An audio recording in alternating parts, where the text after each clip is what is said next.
40 ans après sa dernière apparition dans une BD, le héros du romancier Frédéric Dard s'apprête à refaire des bulles sous les pinceaux de Michael Sanlaville, l'un des 3 auteurs, avec Balak et Bastien Vives de la série à succès Last Man.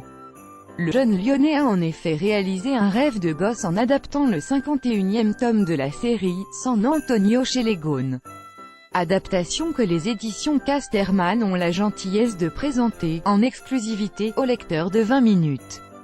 Avec ses 174 volumes écrits entre 1949 et 2001, la série romanesque San Antonio a eu le temps de conquérir plusieurs générations de lecteurs, comme en témoignent les 250 millions de livres vendus à ce jour.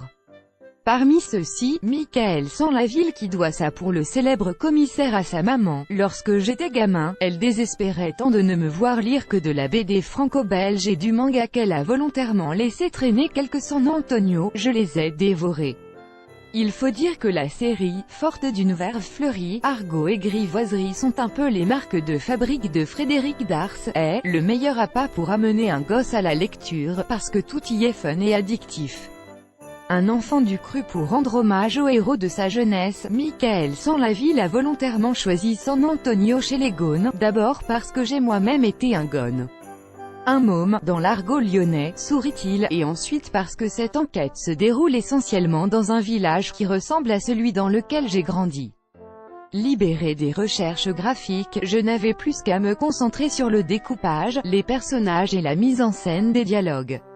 C'est très réussi tant cette adaptation dessinée est fidèle au roman d'origine. Elle s'ouvre avec Berrurier, le fidèle second du commissaire San Antonio, jouant les maîtres dans une école dont 2 élèves ont récemment disparu, et un des enseignants a été. De son côté, Sana mène une enquête discrète qui va le confronter à une galerie de truculents, mais pas forcément recommandables, personnages restés au plus près du style. La narration et les dialogues, tous de métaphores et d'humour franchouillard, sonnent admirablement à la Frédéric Dard. J'ai tellement d'affection pour ces bouquins et leur langue habitée, qu'il me semblait important de rester au plus près du style. Je n'ai donc presque pas touché les dialogues d'origine, mais je n'ai pas non plus pu caler toutes les digressions de la voix off des livres, regrette Michael Sanlaville.